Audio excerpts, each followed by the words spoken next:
Schütten Sie an, Hände, Hände.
Don't speak. Why not? You got sunstroke. You need to just stay where you are, be quite still. Oh, actually what I need to do is sit up and drink a lot of water. Shukran. I'm dehydrated. I've sent for a doctor. Already got one. Sarah King, MD. You're the fellow who's going to get sunstroke walking around without a hat.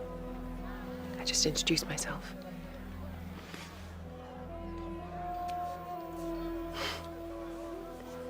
Raymond. And my mother needs me. Well, if you can't introduce yourself, perhaps you might introduce me to your mother? Unlikely.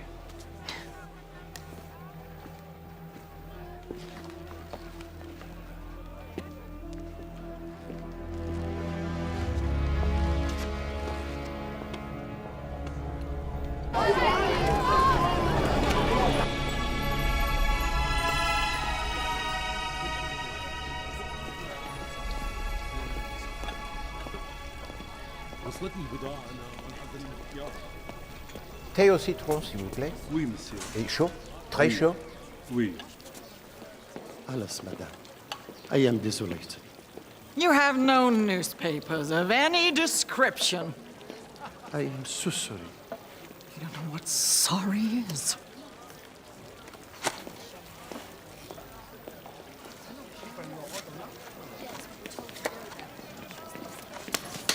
That's surely a double-distilled blighter. Colonel Carberry, mon vieux. Poirot. All these years traveling, you think I'd be used to creeper crawlers by now. Not a bit of it. I did not know that you were the enthusiast for l'Antiquité. For what, old boy? No, but you have come also for the exploration of Lord Boynton? Ah, no. Passing through. Oh, vraiment? And to where do you pass, Colonel? Here and there. You know, here and then, you know. There. or thereabouts. Absolutely.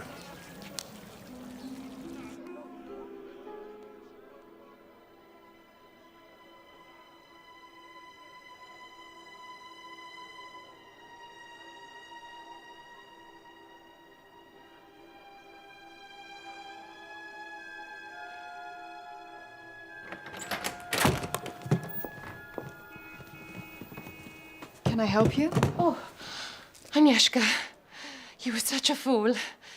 I am looking for number 9. Oh, this is 6. So sorry, my dear, for my intrusion.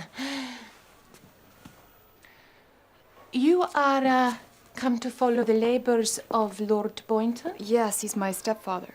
Truly, God has smiled upon you. Your stepfather does a great thing, I think. A great man.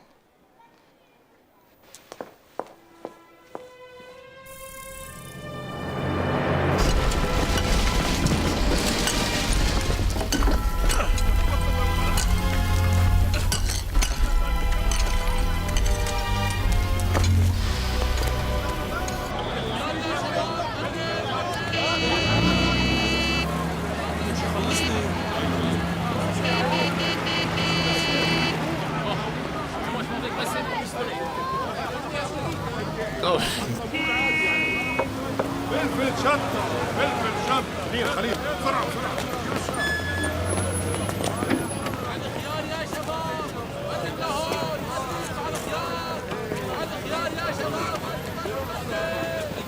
So I may remain assured of your very best services. Thank you very much. Shukran. Americans do know how to arrive, huh?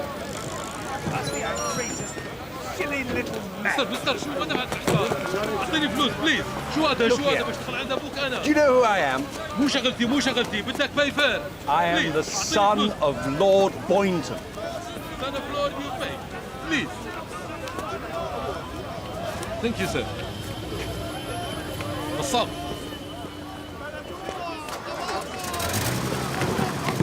Bloody shambles. Typical. If you...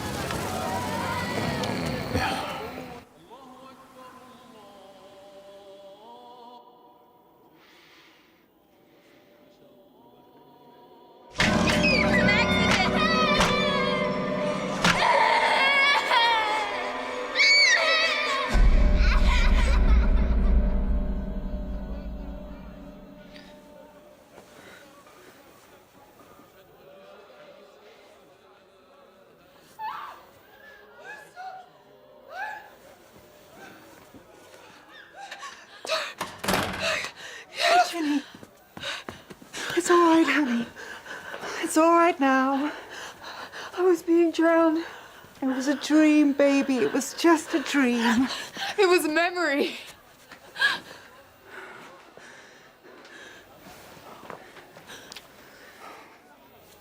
I can't go on like this.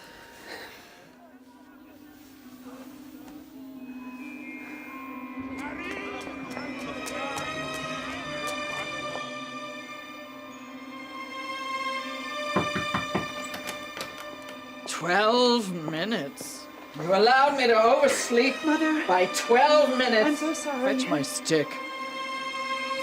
Stick!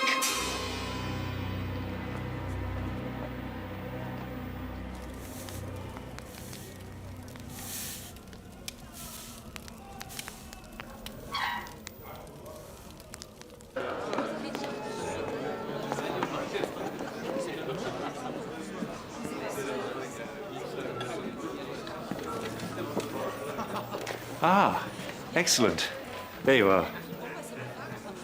It's Leonard Boynton, your stepson. How good of you to come, Mr. Boynton. Carol, my vitamins. Now, Mother? Clearly. Ginny, you look like you're suffering from consumption. It's drawing attention to yourself in the most unattractive way. Go to your room and apply color. Raymond, don't sit there, sit here. Nanny, go somewhere else. You look tired, dear.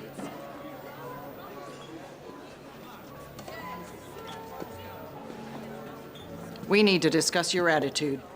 Sulking is like shyness. It is unacceptable. It is showing off.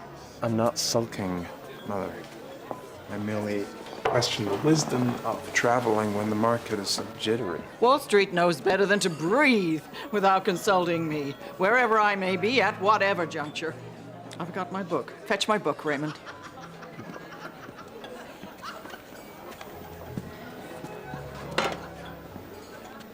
You think they're a rum crew? Wait till you meet the archaeologist's husband. Although he's not actually psychotic, more just old-fashioned bonkers. Theodore Gerard. We have met. Bond's doctor. I advised on a case in Edinburgh. Used to have a beard? Oh, yes, of course. The Bond's doctor. I recognize you, monsieur. Of course, it's all a sham. The real object of the exercise is a reconciliation of his offspring and hers, happy families among the tombs. There is disharmony. Where Lady Boynton is, the music of the spheres is curiously like nails down a blackboard. Now, you must excuse me, my personal disorder can't help sticking my stupid face down the lion's throat. Do you mind if I join you for a moment? It's just talk to you about.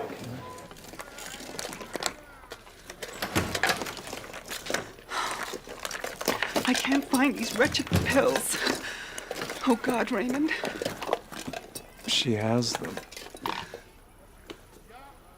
What? She has them already. They're in her bag. The book she sent me to find, she didn't even bring to Syria. Carol, we know these games. One day, Raymond, I swear to God. I know. No, I will take a hammer, and I swear. Maybe we should talk about that. Don't joke with me, Freddie. I'm your brother. I never joke.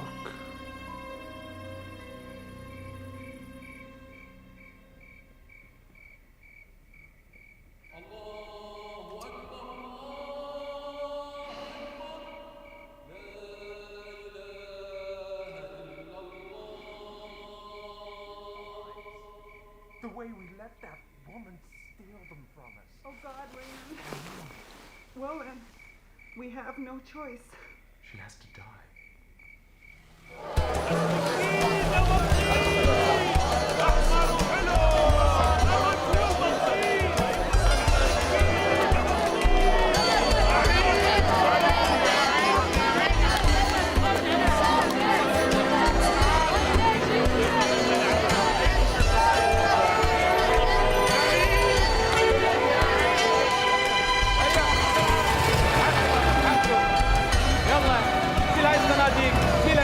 شيله دير بالك عليه دير بالك هري اب هري بسرعه بسرعه فوق صعد الهال فوق بسرعه يلا now we're going now please please عشوا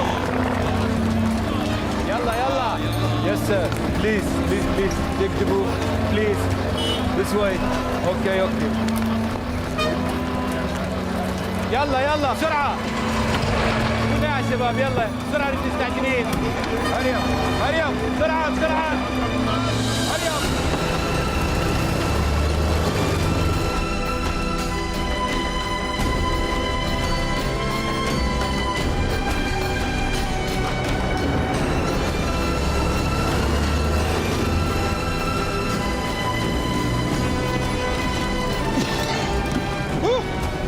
Looks like Lord Boynton's expedition's created quite a stir. So apart from the family on a three-line whip, Dr. Kane joins us, I suspect, because she stuck a pin in a map of the world. Mr. Jefferson Cope may actually be a little bit dull.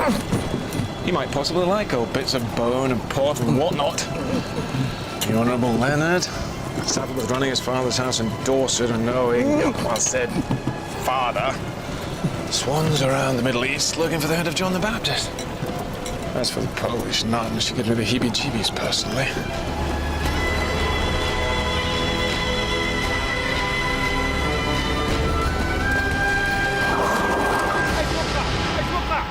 ليش وقفتوا؟ علاش وقفتي؟ No problem, no problem. Don't be afraid, no problem. مالكم علاش وقفتوا؟ علاش توقفتوا؟ شو المشكلة؟ Abdullah, Muhammad.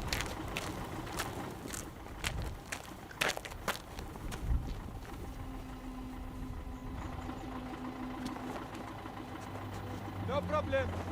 ما في مشكلة. No problem. ولا حتى مشكلة موجودة.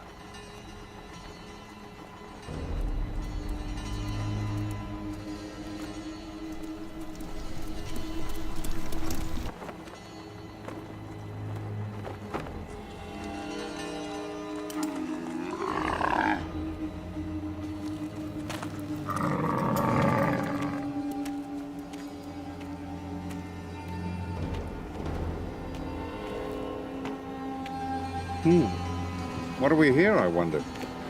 A mobile toll booth?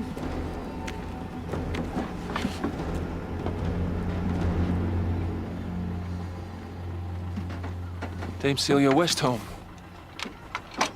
Sorry to hold up the bus, everybody. Camel was on loan. I had to go back.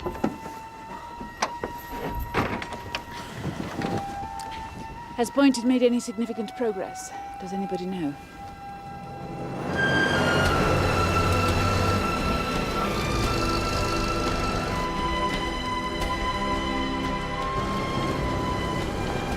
Have you read any of her books, monsieur? What? It's her fault I'm here. She makes travel sound so thrilling.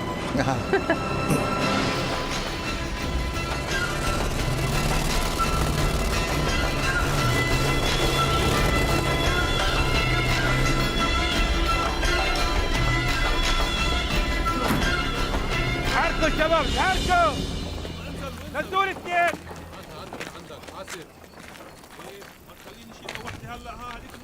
تحرك.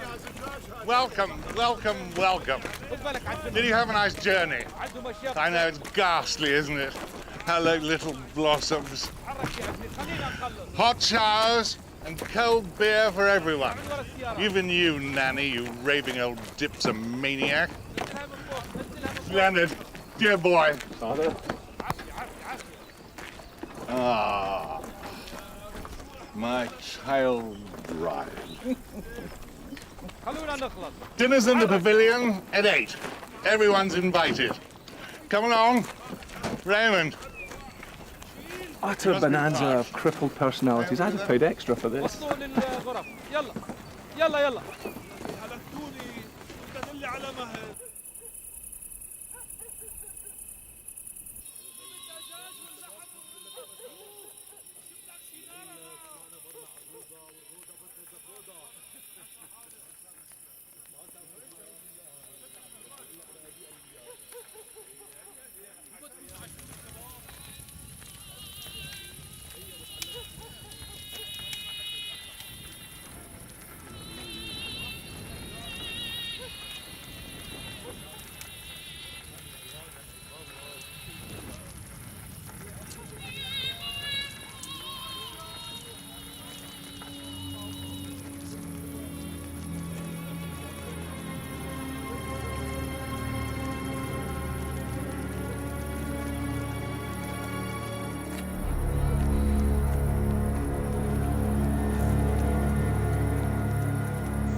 Making yourself useful, Leonard. Good man. Coming along. That blind chap down in the Arab camp, every night I hear him tell a variation on the same story. I've heard it all over Syria. The daughter of Herodias brought John the Baptist's severed head to this land. She buried it where the river meets the mountain. Now, I've been every damn place in Syria where any river meets anything that could possibly be construed as a mountain, from crack to Aleppo. This is the only place left. It has to be here. Come along, then. Chop, chop.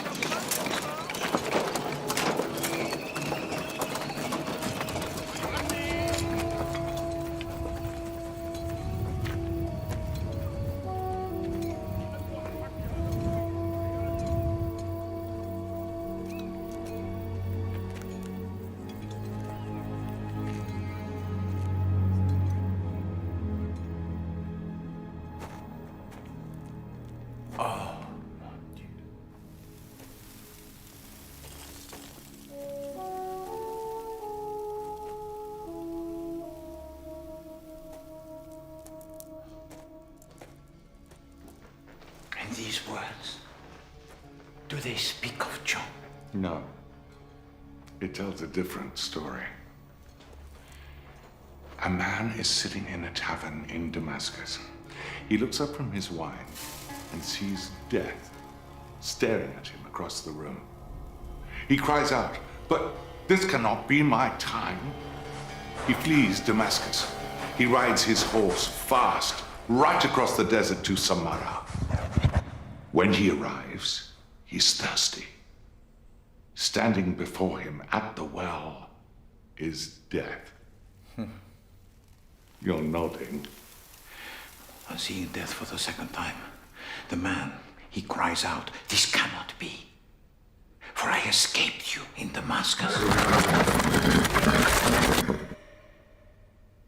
And death, he lays his hand upon the shoulder of the man and says, "I also was surprised to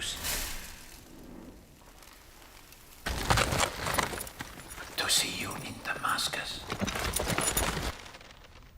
For my appointment with you, it was always to be here in Samarra."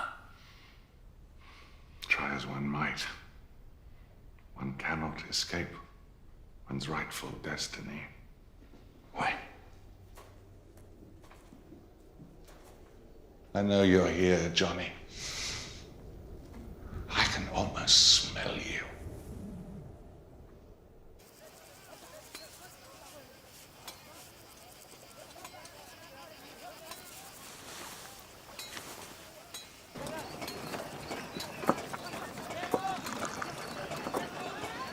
Sugar, Raymond? To put sugar in one's tea is indicative of weak character. Raymond doesn't take sugar.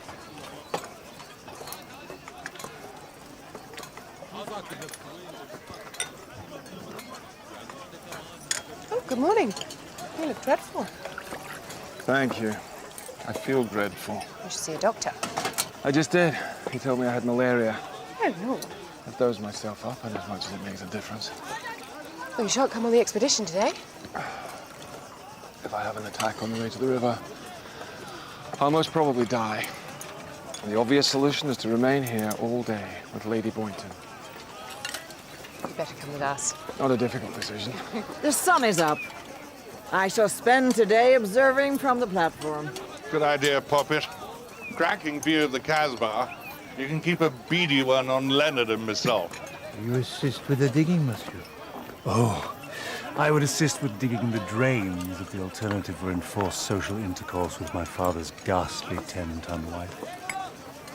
You won't come down to the river, Lady Boynton? By all accounts, the vista of the Casbah is very fine. Did the boy bring my times yet? No, Mother. Dismiss him.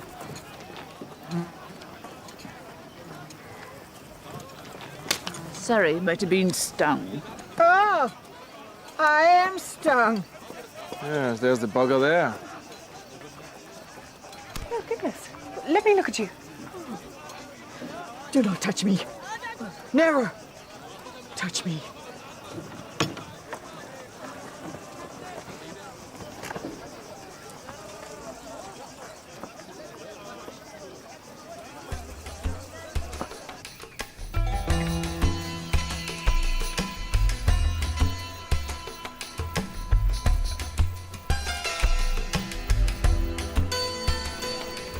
You're always looking at me. Golly, am I? All the time. I turn around and you're just looking at me. Why? Perhaps I like the shape of your face. It's a very pretty face. Do you mind?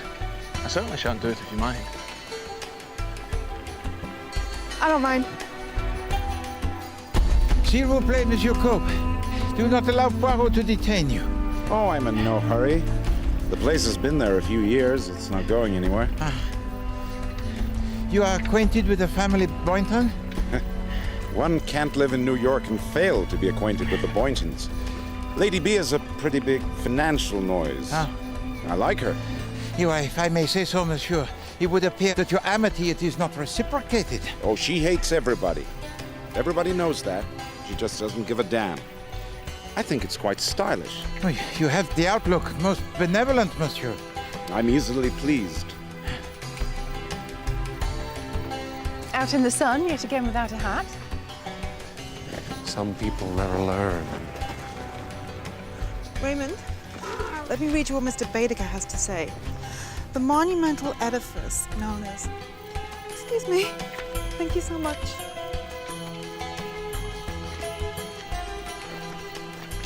I thought that, free from the appalling mother, I might be permitted the smallest amount of anodyne conversation with Raymond.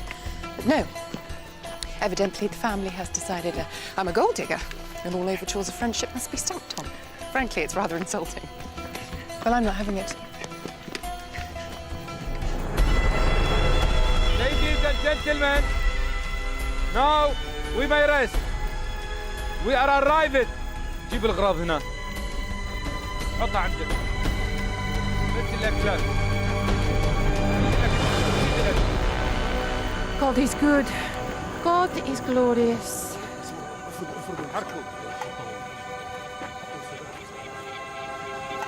افتح الميزان.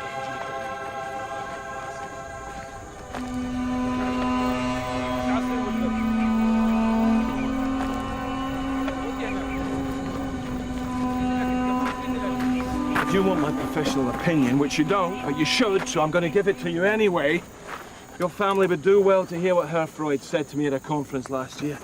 To be American is bad enough, he said, but to put money into that and... Oh, let me look at you. Yeah, I'll be fine. Mahmoud, this I'll be gentleman fine. needs to return to camp immediately. Get your hands off me. I'll be fine. Right, paws off me. Doctors, think you know everything? Just جيب كوباية مية. You don't have to اشرب مية. carry me. I want the extra shot. Junie! That's my name. Just need a drink.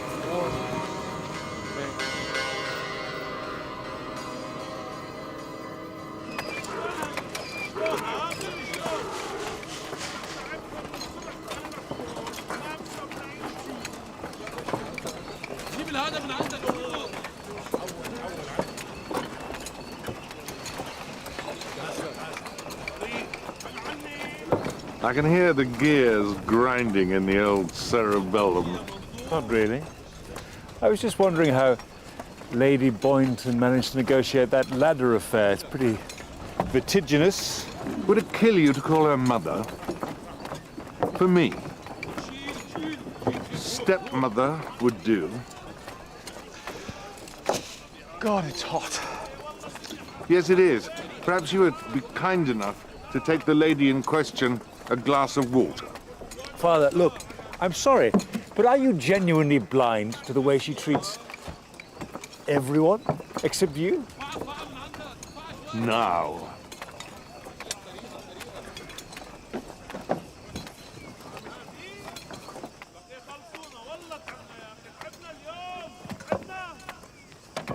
I say, would you like a drink? Can we get you anything at all? To drink? Like a bucket of strychnine?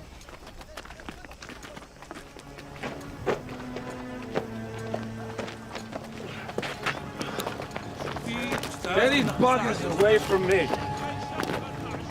Perfectly well. Lie down.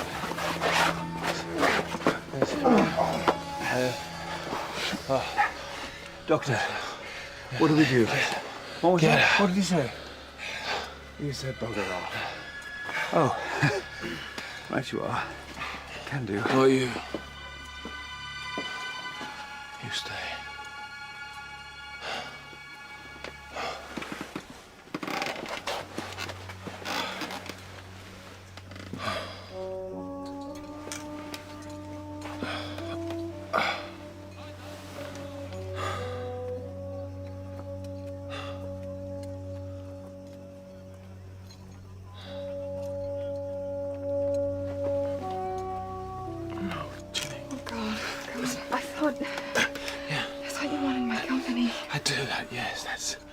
That's exactly what I want. Listen to me. It's not you. It's not about the conquest. For me, denial is a very particular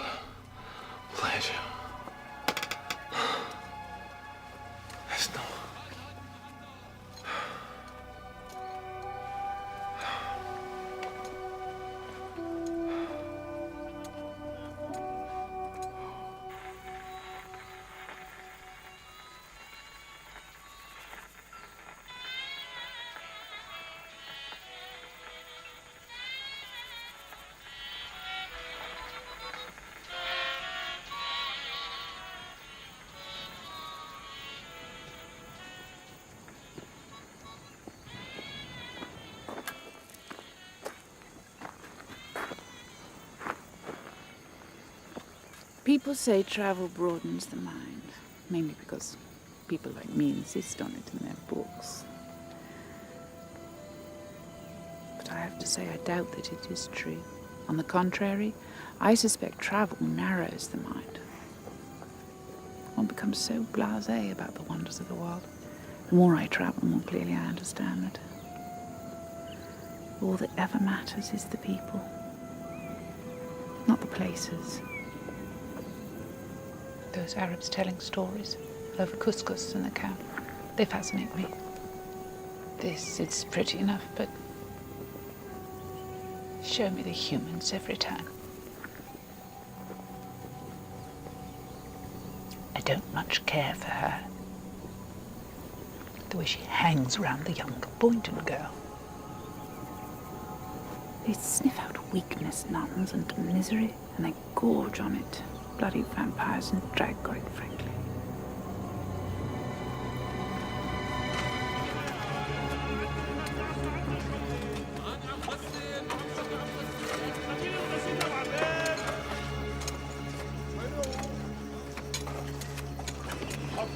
Poirot, how did you find the river?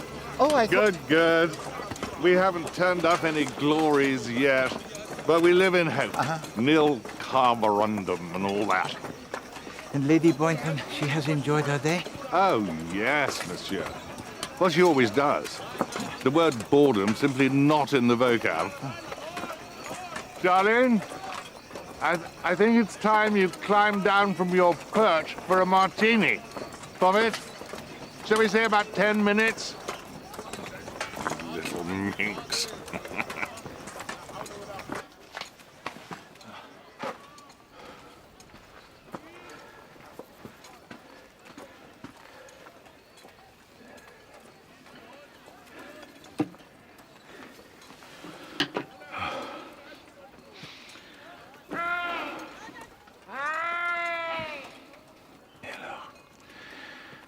Ça commence.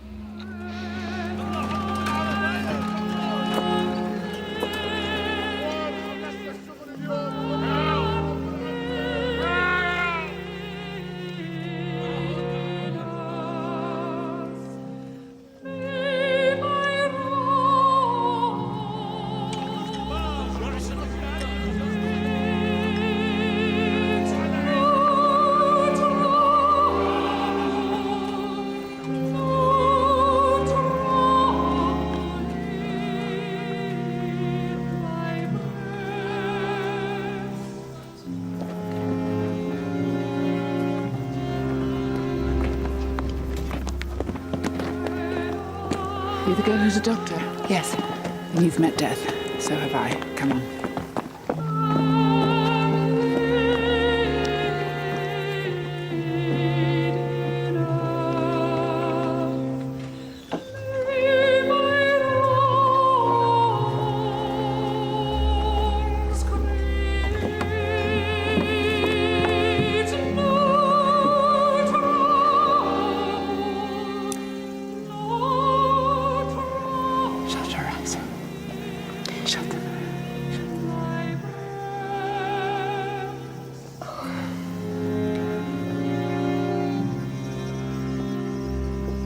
I'm afraid it's true. She's dead.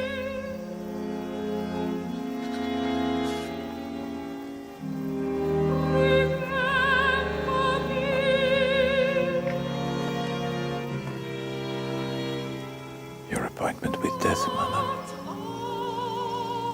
It was always to be here.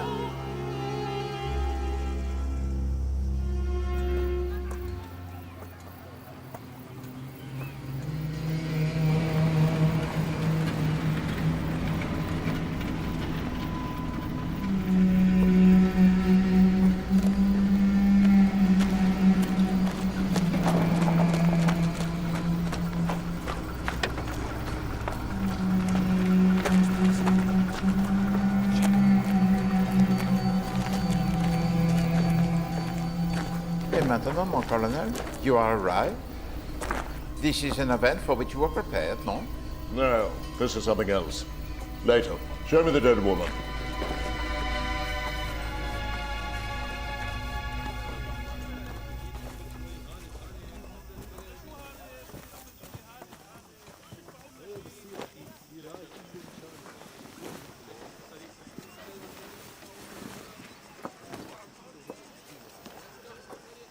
What happened here?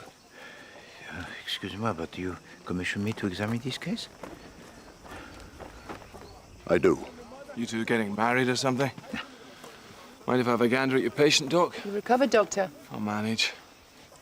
Juicy big hole where there shouldn't be one. Somebody stuck her. A knife. Ah, bigger than a knife. Fatter blade. A chisel? Chisel fits a bill. Whatever the implement, it was wielded with authority. It was one blow in, vigorously churned about to create maximum damage. She can't have been dead for more than an hour. Yes, I don't know why that should be there.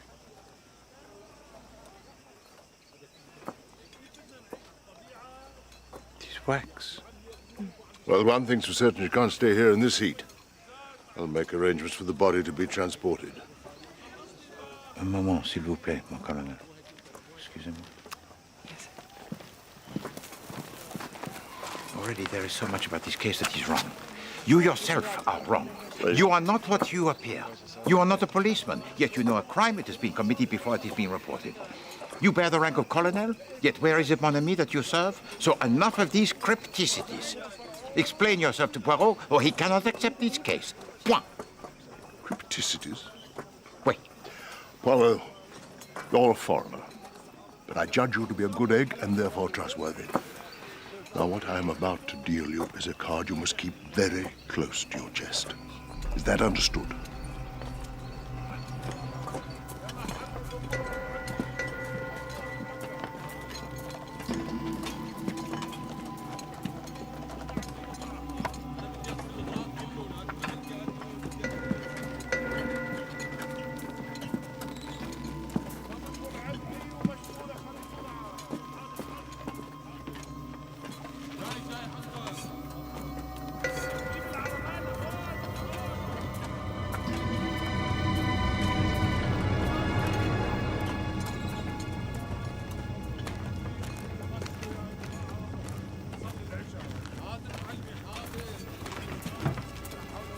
Continue with the digging, monsieur? I am given to understand it's what Lady Boynton would have wanted. You are, I think, please to forgive me, somewhere in this area this afternoon? Yes, Poirot, do you think you could postpone your interrogation of the obvious murder suspect so he can arrange some necessities for his distressed father? Thank you so much. Oh! I understand you're looking for a chisel, yes? Fill your boots.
Dame Celia, Lord Boynton, what is it that you read? I'm cheering the bereaved with judicious extracts from the perfumed garden.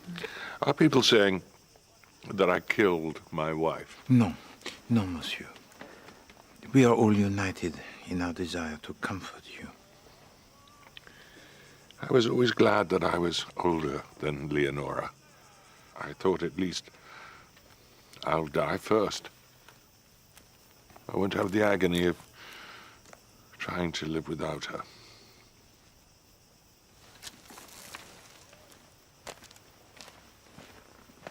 Nevertheless, must be admitted the death of Lady B is hardly detrimental to the community. But it is not well, monsieur, that a human being should die before her time. It is come. En plus, the nanny, Madame Taylor, has the great distress. Yes, all right. Keep your hair on, for heaven's sake. I was just trying to lighten the mood. How did you achieve your newspaper, Monsieur Cope? Came with me. Many thanks. I'm just lousy at being intrepid. Always so hungry for news of home. Back at the hotel, you couldn't get a paper for love nor money. I know.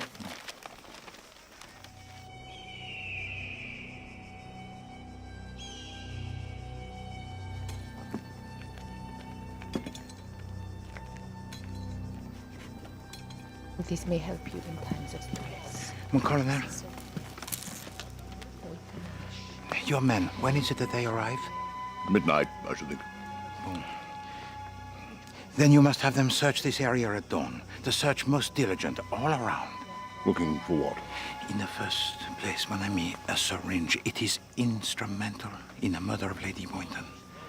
Right. Good grief. It will be done. Bon.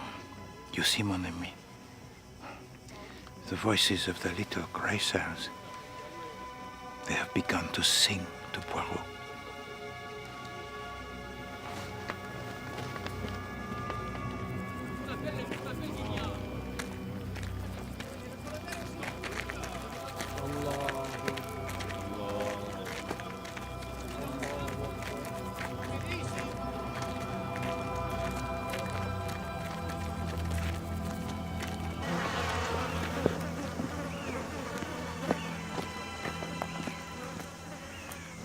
Slit throat.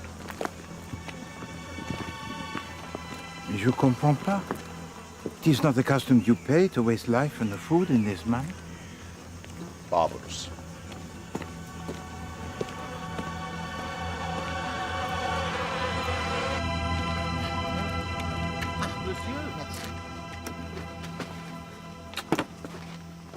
Monsieur? Merci.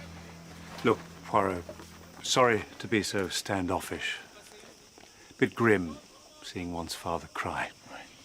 Monsieur vous en prie, monsieur. What do you want to know?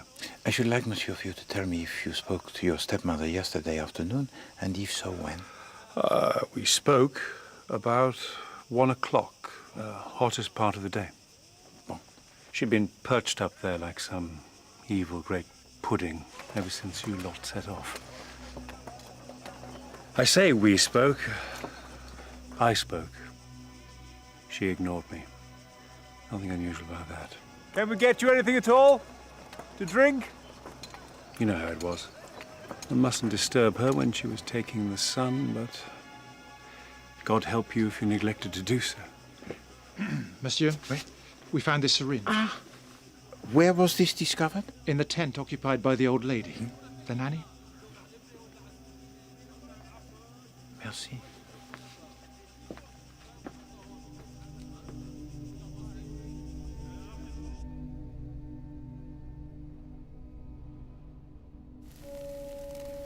And the Lord said unto the servant, Go out into the highways and compel them to come into my feast.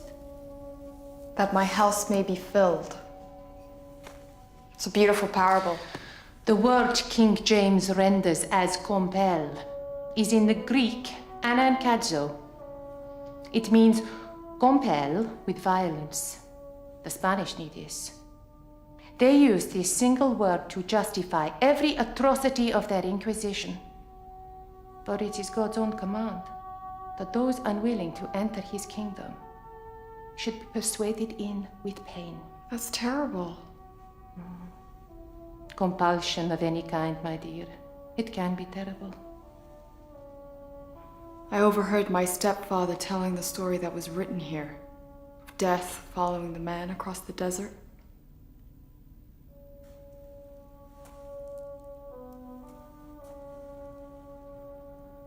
Something has followed me here to this place. Something evil. God is here to guard you, Ginny. He lives in every grain of sand.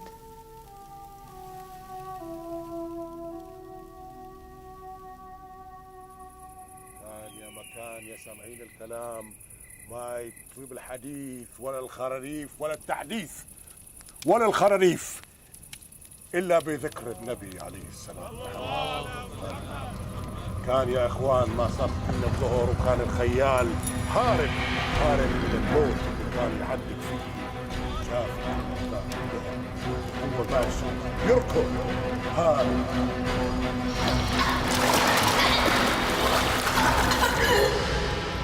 بعرضه يا إخوان وهو ماشي والدنيا حر الشمس الحرقة.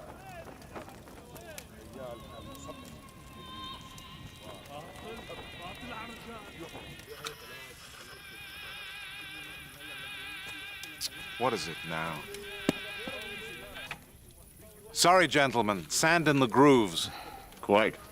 Well, the Arabs are all accounted for. Why? In this case, it is most unsatisfactory. There are plenty of suspects, old boy. Yes, but almost all of them were outside of the camp at the time that the murder was committed. And this is corroborated by a witness who is impeccable. Me. They were with Poirot all of the time. Raymond wasn't. He came back. Bien sûr, ça là je connais bien, oui. Also Lord Boynton and his son. Yes, yes. And tomorrow we begin the further interrogations. Mm-hmm. That's a queer one. Now, without doubt, there is more to Monsieur Coke than he wishes to be known. But in that desire and in this company, he is not unique.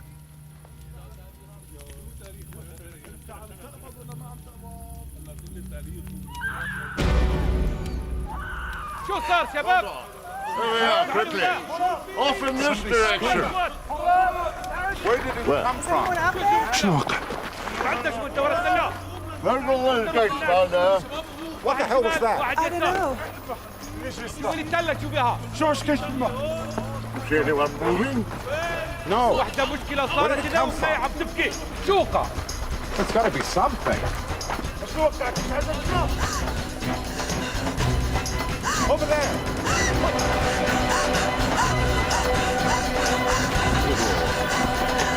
لقينا البيت. Get on inside, quickly.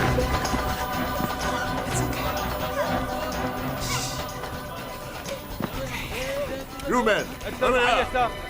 واحد يروح على اليمين. يوسف. قولي الباب الرئيسية. وشوف إذا حد يروح هناك. إذا أكو أصوات. Don't let anyone leave. في واحد غريب وقته.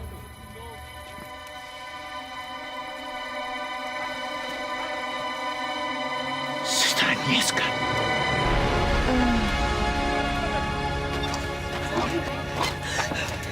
It's okay. It's okay. It's okay. Shh. It's okay.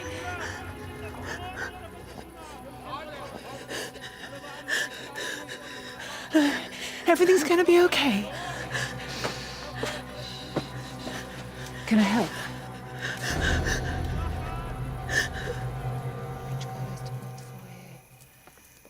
Useful to know what she's trying to tell us. She's not trying to tell us anything. She's talking to God. You have Polish, monsieur? You don't need Polish to spot a woman at her prayers. Very pretty needlework, Doc. Shouldn't we be getting her back to the hotel? Ask Dr. King. Well, you're the senior physician here. Maybe you're much prettier, and you're handier with the cutlery. Besides, the non-GO patient, I've got my hands full with a loony nanny. Well, what I've done, it's only temporary, so yes, we should. Ça fait du bien. It would be helpful to Poirot for all of us to return. Avenium da. Avenium da. That's Latin. Forgive him? And Poirot has little Latin, but it can also be, I think, forgive her. My men can track. No. There is no need to dispatch your men, Colonel. The assailant of Sister Agnieszka has not fled. There was a man. He followed me across the desert. I woke up and he was putting a bag over my head. Slaver. Bound to be. People think the slave trade is finished. It's not. I've seen the waiting caves on the beach at Mangapuane. 100 souls crammed into a space hardly bigger than this tent. I threw myself on the floor to get away. When I looked up, I saw... What you saw? Sister Agnieszka was struggling with your attacker? And Well, you tried to help her. And you struck at the man with what? A rock. Huh? And in your terror and in the dark, accidentally you struck your friend and protector. Now, you try to get some sleep, if you can. Because tomorrow we face the rigors of the return journey, huh?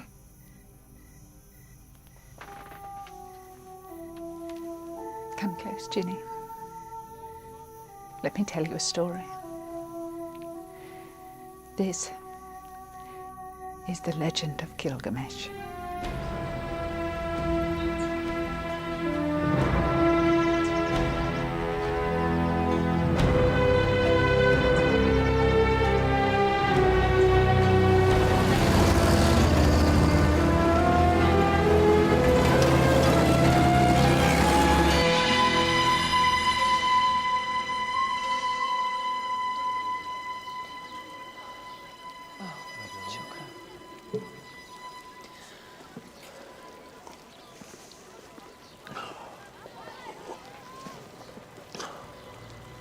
Will she be all right? The nun? Oh, God knows. Will you? I'm not wounded. That's debatable. Seems to be consensus that you killed your mother. Is that your view, Sarah? Heavens. 5 consecutive words culminating in my Christian name. If you're going to be as garrulous as this, Mr. Boynton, I shall have to ask you to be less familiar. Do you think I killed her? No. No, but what I think is irrelevant. He's the one you need to convince. You're the authority on stories. Tell me. What was it that got loose when Pandora opened the box? All the evils of the world. That's it. Madness, greed, shame. Those guys, my stepfather did pretty much the same thing. He took the cork out of that goddamn tomb, and here you are, Poirot, kicking the contents all over town. Did Lady Boynton harm you physically? My mother had little recourse to violence. She was too smart for that. Instead, she just prized open the top of her skulls and raked her poisonous tongue through our brains. No place to hide, Poirot. Even in your own head. Ever. Carol grew up petrified, did her best to ingratiate herself, to win approval she never got. Ginny just was terrified to the point of madness. Possibly beyond.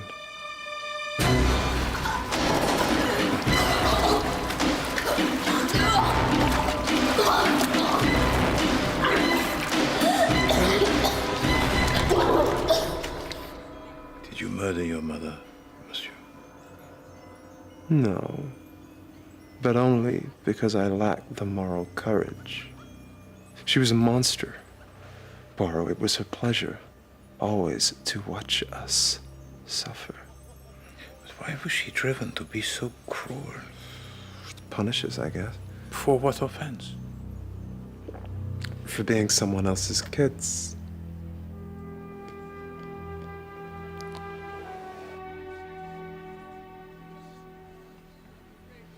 It's true. We were adopted. All of us. It is no crime against God or nature to be an orphan. Oh, but it is, monsieur. It is a hideous crime.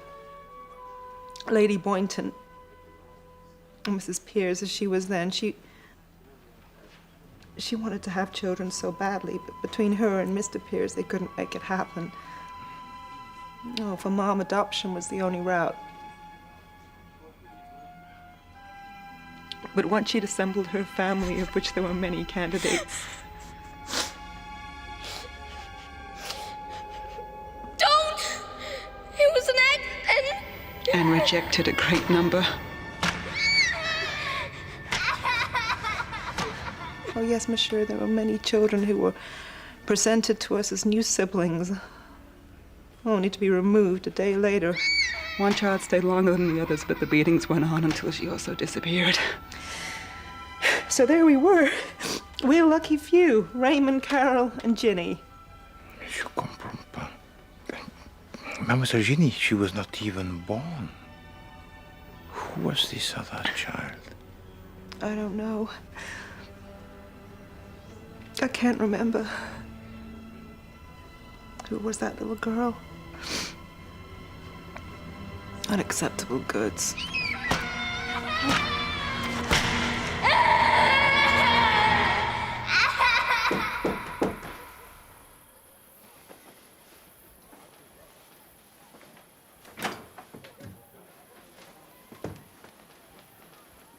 Merci.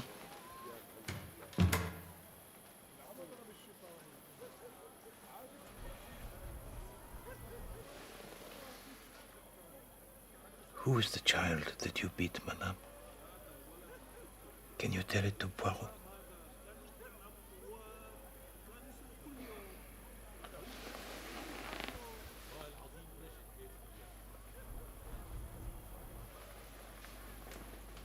Leslie. Yes, Leslie. Can you tell to me about Leslie, madame? You had to beat her? She needed to be punished? I did what was required of me.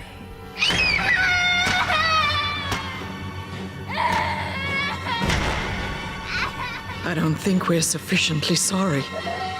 Not by a long chalk. Again, Nanny. God, she was an evil woman. And Leslie, madame? What became of her? She is alive? Father! I'm not your father, my dear. But I'll do my best. Could you get me that bag? I'll do my best to make you comfortable. All right? Thank you. Bog standard sedative. Check it if you want, Poirot. Come on. There's a good girl. Come on.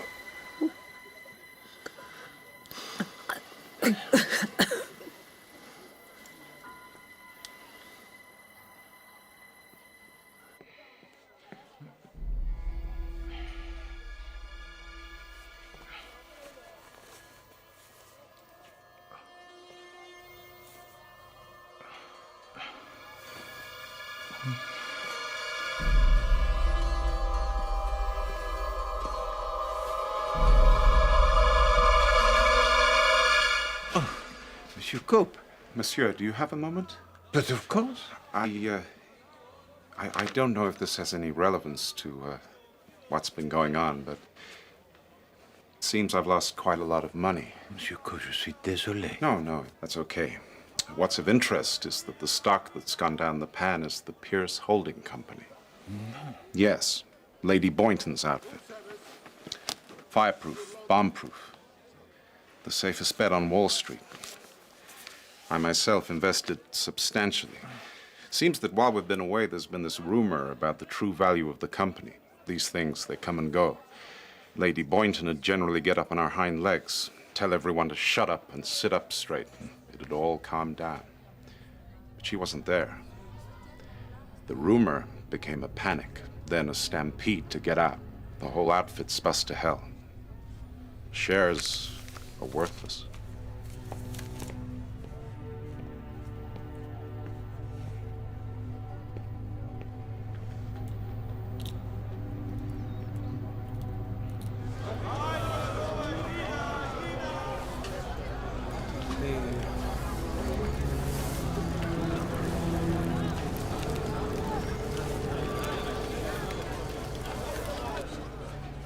Oh, God. Here comes that ghastly little Belgian, wringing his hands like the cowman come to collect his Christmas box. He's being respectful, Father. He's being a damn nuisance. Monsieur! Come for a nightcap among the bereaved? No, merci, Lord Boynton, quand même. Oh, for God's sake, sit down, Poirot. You're giving me indigestion hovering like that. Merci. I suppose it is quite proper that I should be questioned. I was on the spot at the time, and I imagine I inherit my wife's estate, so... And the estate of Lady Boynton, of what does this principally consist? Well, God knows. I never had charge of the money. Leonora just subbed the digging as it went along. Do you know, Leonard?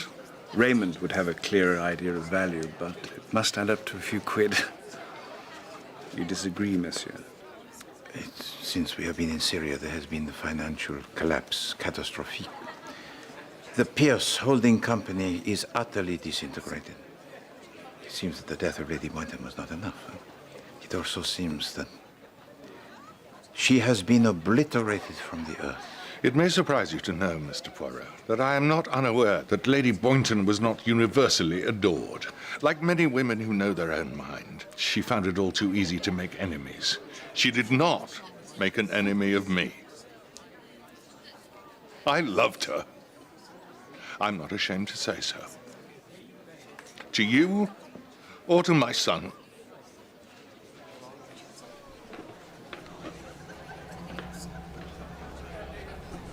Was it necessary to air that observation in quite that way?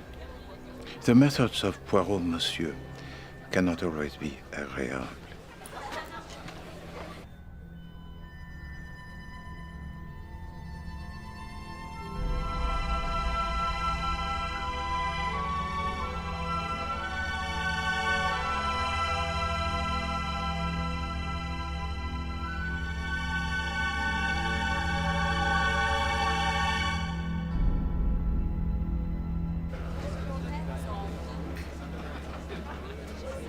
Mesdames, excusez-moi, Dame Celia, were you acquainted with Lady Boynton before encountering her at the tomb? Well, I'd seen her about. And where had you seen her, madame? Lady Boynton was pointed out to me by a man at a party, who then proceeded to tell me rather a lot about her. About the way in particular she treated her children. I decided then and there I had no wish to further acquaintance with the woman by introducing myself to her. She sounded perfectly odious. And who was this man that was so well informed? I didn't catch his name. I wanted her dead too, just in case you were wondering. She was clearly blocking my way. Raymond couldn't even look me in the eye with her still in existence. So do you commend yourself to me as a suspect, mademoiselle? I commend myself to you as one who has recently invested a great deal of time in a relationship that was always heading nowhere. I now know that when I find something I want, I must act to take it. Bravo. Sadly, all this resolution has taken your mind off the game. It's a little trick I learned the other day in Vienna. You see, just when you least expect it, the church comes storming back. Checkmate.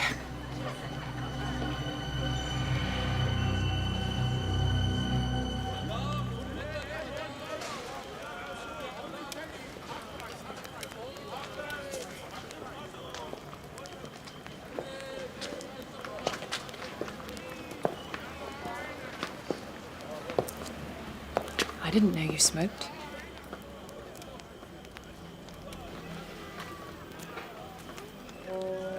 I don't. I've given up. Since you threw the cigarette away, you've given up. Oh, your determination is impressive. All 6 seconds of it. I'll keep talking. I could go 10. If I hadn't spoken, would you just have kept watching me? We'll never know. You're a strange man. Does that matter? Not necessarily. Raymond. Yeah. Now is the time to kiss me. Yeah.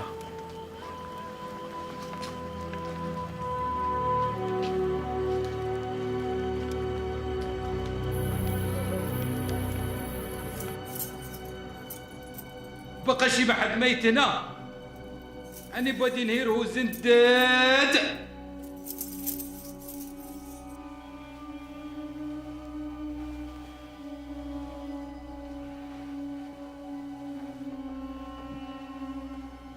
twoje, bądź wola twoja, jako w niebie, tak i na ziemi.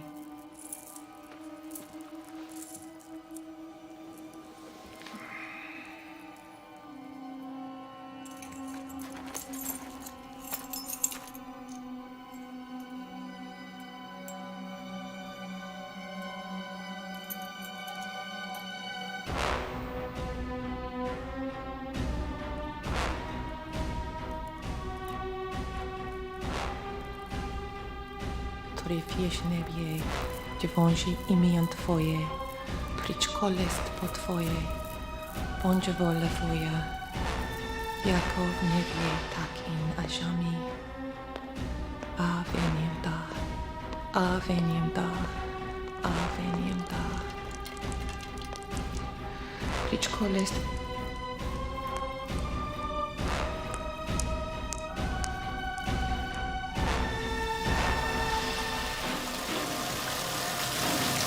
Otro nasz, tryfiesz niebie, gdzie wąży imię Twoje, pryć królestwo Twoje, bądź wola Twoja, jako w niebie, tak i na ziemi.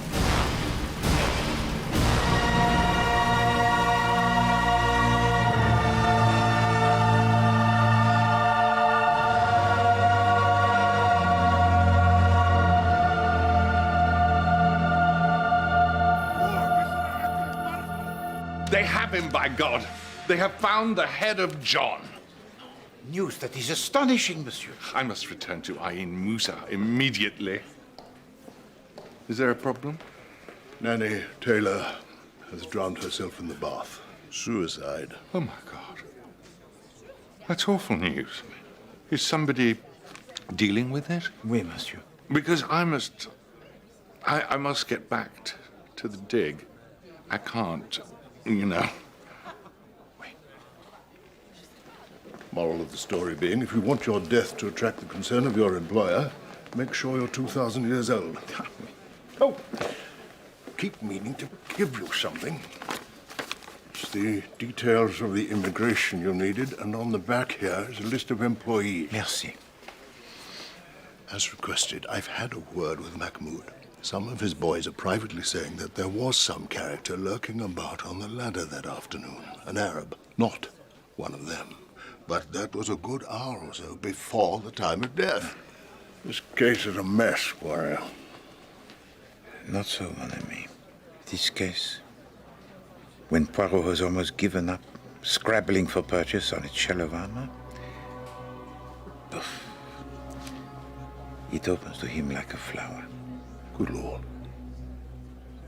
So, what do we do? We do what the murderer least expects Poirot to do. We return to the dig. All of us.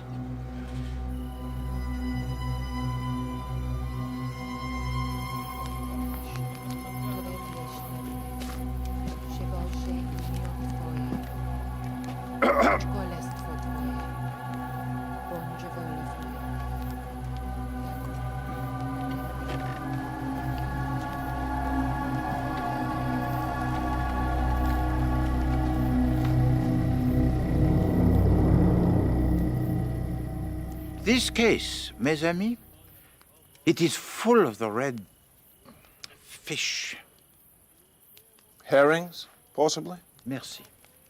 There's so many diversions, so many distractions.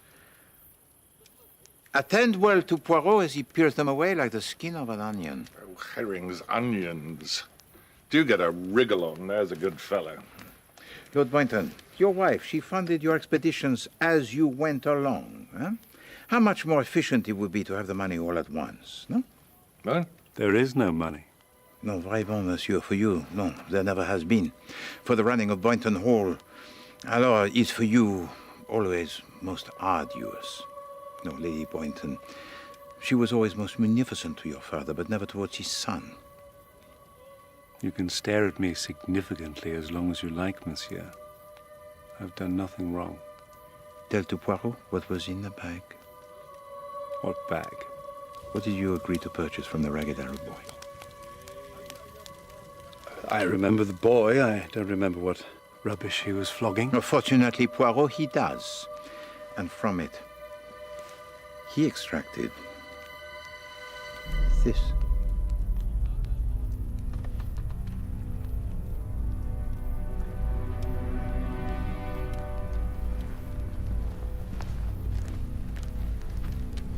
Voila. Voila what?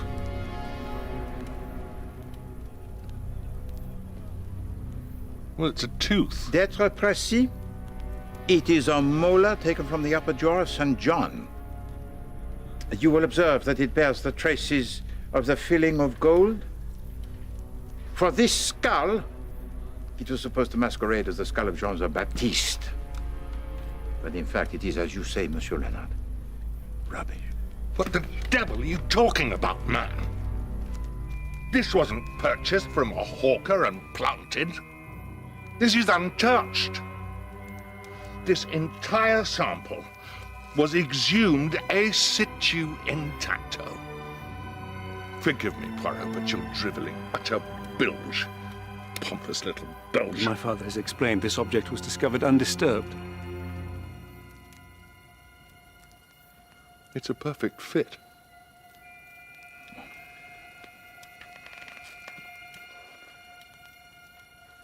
I don't understand. All your life, Father, traipsing about the Middle East, time after time, finding absolutely nothing of significance. I wanted it to end. You dear, deluded, stupid man. I never expected your wife's bloody money. I never wanted it. I wanted you to be free of this need, to find what you've been looking for.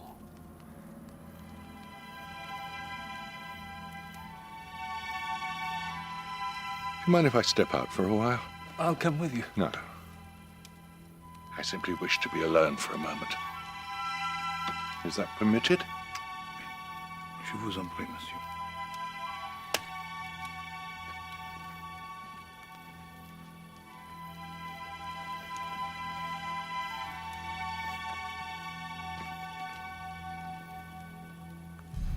Another three of you. The litany of cruelties you have endured, huh? Well, the ceaseless humiliations.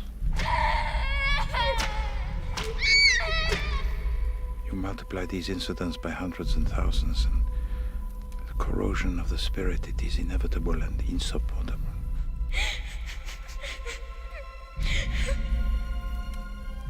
No wonder you wish to see Lady Boynton dead. Indeed, Poirot, he overheard you, Mademoiselle Carroll, and you, Monsieur Raymond, whispering that your mother, she must die. And you, Dr. King, by your own admission, you also wish to see her dead. You are a woman who has wasted time and is decided and determined to waste no more. What do we know of you, Monsieur Cope? Me? Will you show to me your passport?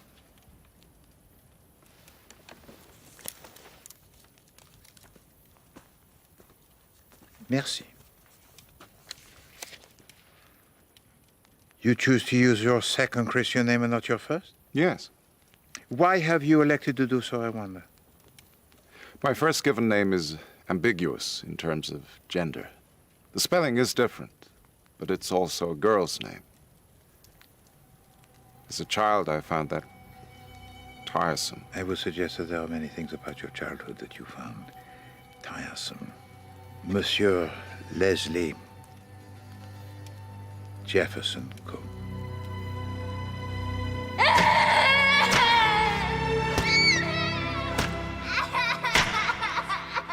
I don't think we're sufficiently sorry. The child that was thrashed so brutally on the orders of Lady Boynton was not a girl as misremembered by her daughter Carol, no. But a boy by the name of Leslie. If you know all that, You'll also know that I didn't kill her. Merely to deprive her of her life, monsieur, would afford for you satisfaction most scant. No. You wanted to make her life unbearable, to degrade her, to hurt the woman, as she hurt you. Lady Boynton was a person preoccupied with station and money, and you decided to strip her of them both. So I may remain assured of your very best services? What service in particular did you wish to remain assured? You have no newspapers of any description. I am so sorry. The withholding from Lady Boynton of the newspapers that would keep her ignorant of the panic that you yourself had inspired to ensure the destruction of our empire. I'm just lousy at being intrepid. Back at the hotel, you couldn't get a paper for love nor money. And like the competence trickster, so accomplished, you invested in your own deceit. You wrote off thousands of dollars of your own savings merely to blow smoke in the face of Poirot. Oh, Monsieur Cope. It seems I've lost quite a lot of money.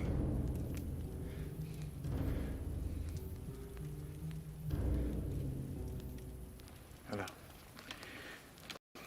Poirot has one more red herring left to fry, and it is a fish most substantial. Le Colonel, mes amis, he is not a policeman, but he's retained by the Foreign Office. His mission in Syria was to uncover and destroy the trafficking of female slaves, the abduction and sale of women, for one purpose only. Pardonnez-moi. I knew it. Arab women. Whatever the client ordered. White women? Yes. They wanted me. Et là, mademoiselle, it is the opinion of Poirot that there is a person who instructed his agent to search for a young lady who is Caucasian and resembled you exactement, with your skin that is pale and your hair that is red. Who is this agent, Poirot? Is he here amongst us now? Certainement. Mademoiselle Jenny, when you struck at your attacker that night, oh, you hit your target. It's okay. The woman who befriended you so assiduously, it was she who was smothering your face. Sister Agnieszka.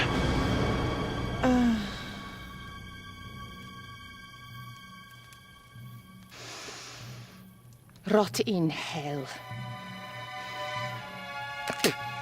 Your sister will face the consequences.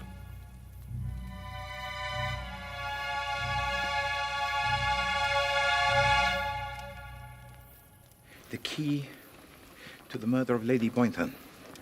It is not who, it is when. Dame Celia, do you have any children? No, I do not. I urge you to reconsider your answer, madam. I cannot reconsider. I have no children. But then, madam, you are a liar. You have a daughter, and she is amongst us now. That is a filthy lie. And in extremely poor taste. So you disown her now as you did when she was a baby? Reclaim her of your own volition. You owe to her a debt of ungiven love. I had no choice. No choice. What was your position in the household of Lady Boynton in the days when she was Mrs. Pierce? Huh? A junior maid. Oui, c'est ça. A servant of the lowest position whose duty it is to scrub, not to become pregnant by a guest of your employer. The woman to whom you surrendered your child on the day of its birth. Is it me? No, Mademoiselle Carroll. It is not you. Oh my God. I'm so sorry.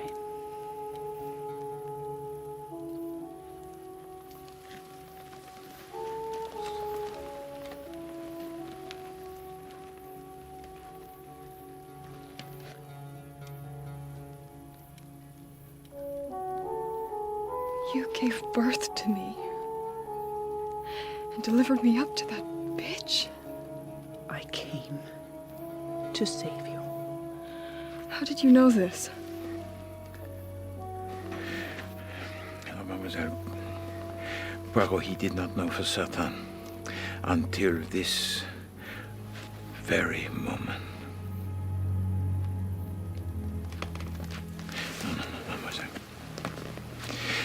Mon Colonel, Poirot, he is much obliged to you for the accounts of the household and the registry of immigration, which shows that 3 weeks after the baby it was born, Celia Westholme arrived on the coast of Ireland to be taken care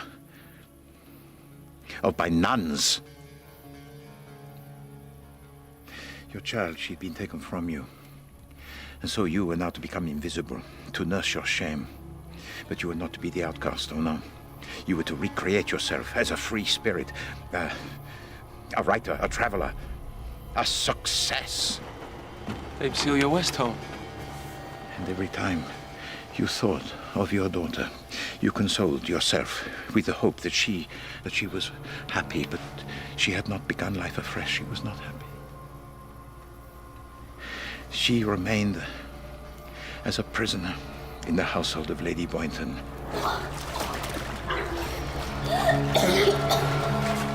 And your regret, it came flooding back to boil in your heart. Let me tell you a story. This is the legend of Gilgamesh. Gilgamesh was the most beautiful man in all creation.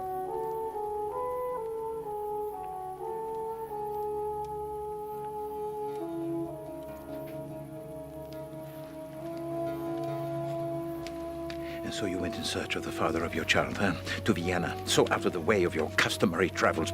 And together with this man, you agreed to investigate to see whether the cruelties of Lady Boynton, they were true. And you discovered that all of the children had been tormented.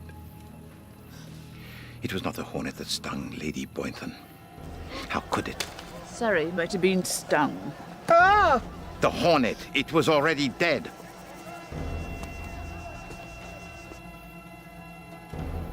You stung her with this. Ah! Which you then returned to Dr. Gerard, who had prepared it for you.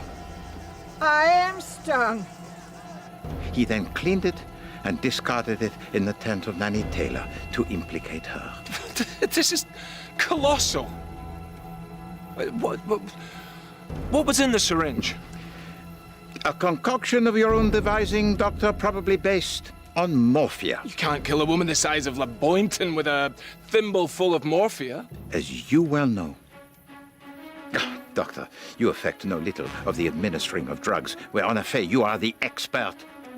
You greet Poirot and ask him if he remembers you, from Edinburgh, the Bonds doctor, with a beard. Poirot, he remembers everything. For when you took the witness stand in Edinburgh to speak on the life of the mind, the clerk of the court, he read out your qualifications. And anesthesia, doctor, was your discipline long before psychiatry. No, of course, you cannot kill Lady Boynton with such a dose, but you can remove from her control of the nervous system. The power over her movement, the power over her speech. And Lady Boynton, who professed herself a lover of the sun, was now roasting to death and could say nothing. Ingenious, monsieur. And commendably grotesque. But Lady Boynton did not roast to death. She was stabbed. Oh, your prestidigitation with drugs, doctor, was not over yet. You injected yourself to simulate the symptoms of malaria. Symptoms so authentic that you fooled even Dr. King. I'll be fine. This gentleman needs to return to camp. Mademoiselle Ginny, she attended you. And how did you repay her for her kindness? By giving to her another sedative of your own invention to consolidate your alibi. Earlier you had killed a goat and trapped a quantity of its blood in a ball of wax. This object you secreted in the folds of the clothes of your victim, where in due course it would melt in the heat of the sun. One can never have enough sun, You could have killed her then, but you wanted her to suffer for as long as possible. Speak up, dear. I can't help you if you don't speak up. You used the ball of wax to confuse the time of death. And it was this wax that Poirot he discovered on the dress of Lady Boynton and on the floorboards and the little piece of pottery beneath her chair. Wax which told to Poirot that there was an accomplice to the murder. Et puis, you waited patiently. The wax, it melted. The blood of the goat, it began to flow, suggesting to the naked eye that she had already been stabbed. And at last, the cry, it went up to tell the world that Lady Boynton was dead, but she was not dead. No, not yet. You're the girl who's a doctor? Yes. And you've met death. So have I. Come on. Only now was death to meet its victim. And in the sight of everyone, in the sight of Hercule Poirot himself. You, Dame Celia, murdered Lady Boynton with your own hands as prescribed by Dr. Gerard to quench your rage. It took but a few seconds. And even Dr. King was deceived into believing that Lady Boynton had died earlier that day. If you please to empty the contents of your handbag.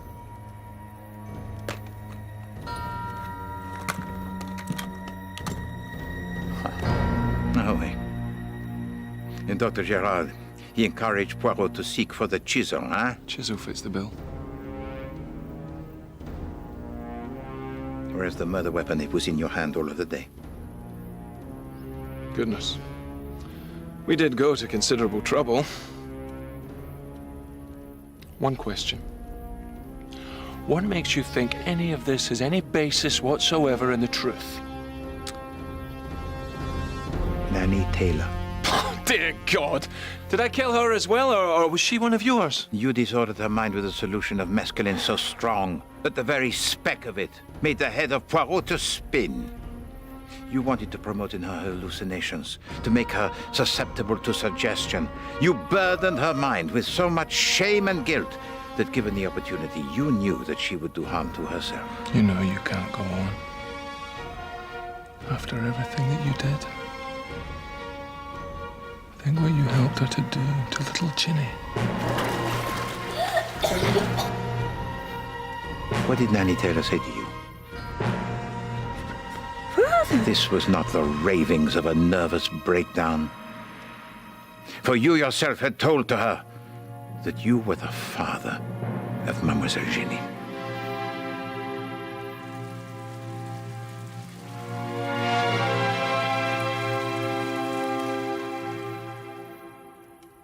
Portrait of Mum and Dad. I really appreciate now why I declined your particular offer of affection.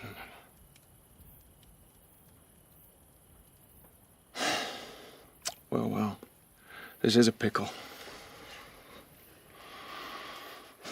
Set out to save you, man. Destroyed everything. Thank you, dear.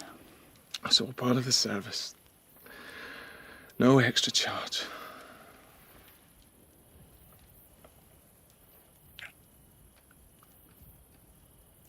I never stopped loving you, you know.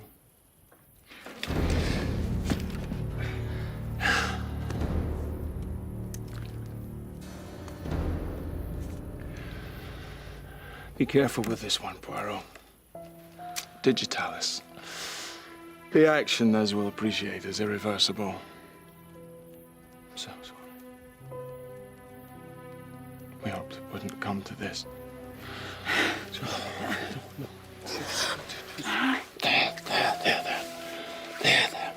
There.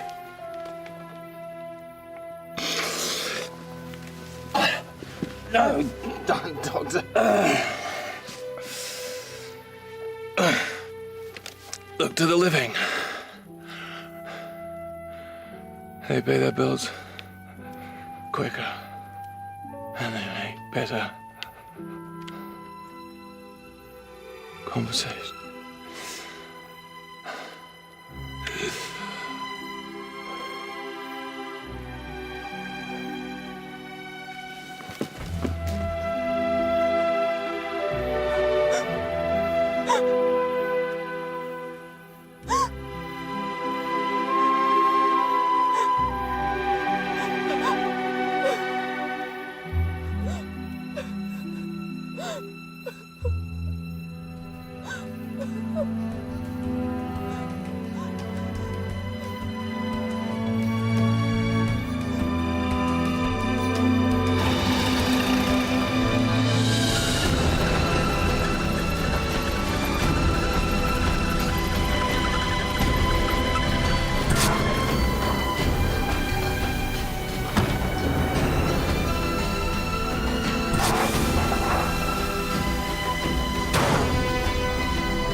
Monsieur, I've just been chatting to Lord Boynton, and he pronounces himself cured of archaeology.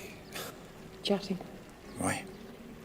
Monsieur Raymond, in the matter of Pandora, you will recall that after all the evils had escaped from the box, there was one other creature, very small, very frail, that followed them into the world. Hope. Au revoir, la jeunesse.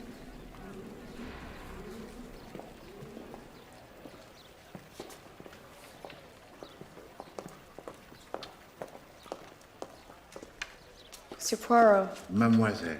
Carol and I are going to Egypt to see the Sphinx. It's not much of an adventure, but we're doing it on our own. It's a start. It was actually my idea. Lady Boynton would have said I was constitutionally too feeble, that my skin was too fair. But I think it's probably time I showed my feeble skin who's boss. C'est bien, mademoiselle. Before he leaves, you will permit an old man to pontificate? Alors, mademoiselle, there is nothing in the world so damaged that it cannot be repaired by the hand of Almighty God. I encourage you to know this, because without this certainty, we should all of us be mad.